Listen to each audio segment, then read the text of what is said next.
Assalamualaikum warahmatullahi wabarakatuh. Salam Pramuka. Saya Ilham Hadi Kusuma, NPM 2113023019 dari Prodi Pendidikan Kimia dari kelas 1A.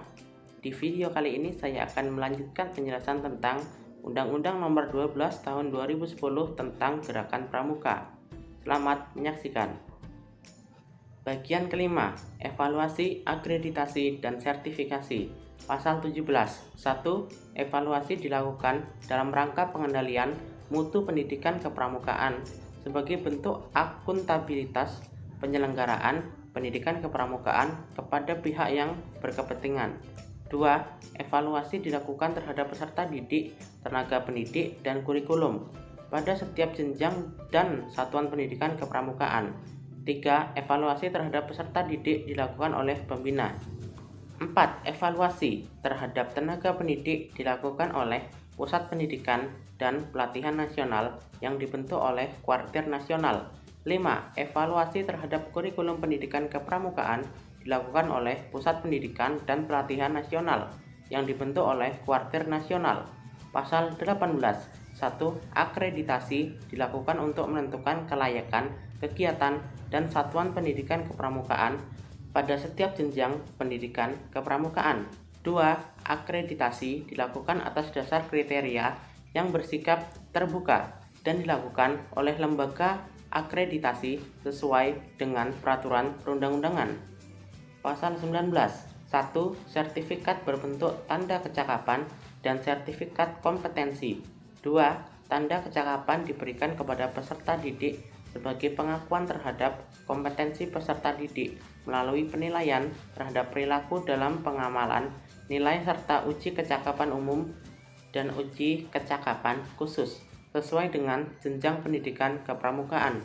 3. Sertifikat kompetensi bagi tenaga pendidik diberikan oleh Pusat Pendidikan dan Pelatihan Kepramukaan pada tingkat nasional. Bab 4. Kelembagaan. Bagian ke-1 umum. Pasal 20. 1. Gerakan pramuka bersifat mandiri, sukarela, dan non-politis. 2. Satuan organisasi gerakan pramuka terdiri atas A. Gugus depan dan B. Kuartir. Pasal 21. Gugus depan sebagaimana dimaksud dalam pasal 20 ayat 2 huruf A meliputi gugus depan berbasis satuan pendidikan dan gugus depan berbasis komunitas. Pasal 22. 1. Gugus depan berbasis satuan pendidikan sebagaimana yang dimaksud dalam pasal 21 meliputi gugus depan di lingkungan pendidikan formal. 2. Gugus depan berbasis komunitas sebagaimana dimaksud dalam pasal 21 meliputi gugus depan komunitas kewilayahan, agama, profesi, organisasi, kemasyarakatan, dan komunitas lain. Pasal 23. Kuartir sebagaimana dimaksud dalam pasal 20 ayat 2 huruf B terdiri atas A. Kuartir ranting, B. Kuartir cabang, C. Kuartir daerah, dan D. Kuartir nasional. Bagian kedua, pembentukan dan kepengurusan organisasi. Pasal 24. Gugus depan sebagaimana dimaksud dalam pasal 20 ayat 2 huruf A dibentuk melalui musyawarah anggota pramuka. Pasal 25. 1. Gugus depan sebagaimana dimaksud dalam pasal 24 dapat membentuk kuartir ranting.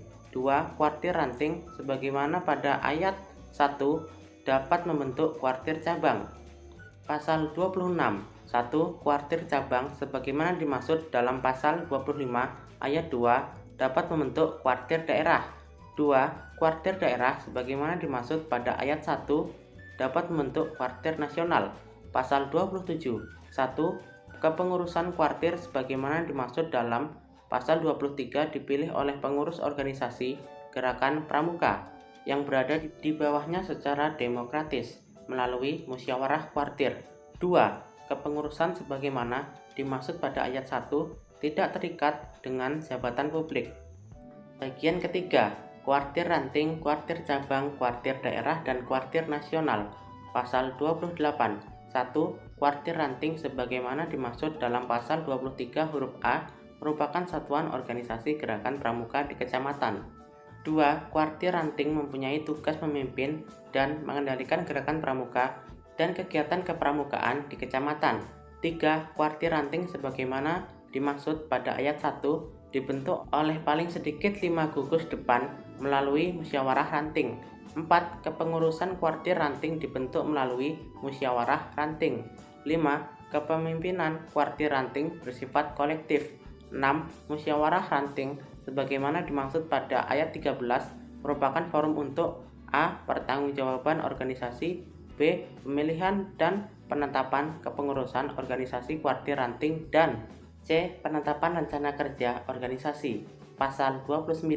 1. Kuartir cabang sebagaimana dimaksud dalam pasal 23 huruf B merupakan organisasi gerakan pramuka di kabupaten atau kota. 2. Kuartir cabang mempunyai tugas memimpin dan mengendalikan gerakan pramuka dan kegiatan kepramukaan di kabupaten atau kota. 3. Kuartir cabang sebagaimana dimaksud pada ayat 1 dibentuk melalui musyawarah cabang. 4. Kepengurusan kuartir cabang dibentuk melalui musyawarah cabang. 5. Kepemimpinan kuartir cabang bersifat kolektif. 6. Musyawarah cabang sebagaimana dimaksud pada ayat 3 merupakan forum untuk A. Pertanggungjawaban organisasi, B. Pemilihan dan penetapan kepengurusan organisasi kuartir cabang, dan C. Penetapan rencana kerja organisasi. Pasal 30. 1. Kuartir daerah sebagaimana dimaksud dalam pasal 23 huruf C merupakan organisasi gerakan pramuka di provinsi. 2. Kuartir daerah mempunyai tugas memimpin dan mengendalikan gerakan pramuka dan kegiatan kepramukaan di provinsi. 3. Kuartir daerah sebagaimana dimaksud pada ayat 1 dibentuk melalui musyawarah daerah. 4. Kepengurusan kuartir daerah dibentuk melalui musyawarah daerah. 5. Kepemimpinan kuartir daerah bersifat kolektif. 6. Musyawarah daerah sebagaimana dimaksud pada ayat 3 merupakan forum untuk A. Pertanggungjawaban organisasi, B. Pemilihan dan penetapan kepengurusan organisasi kuartir daerah, dan 3. Penetapan rencana kerja organisasi. Pasal 31.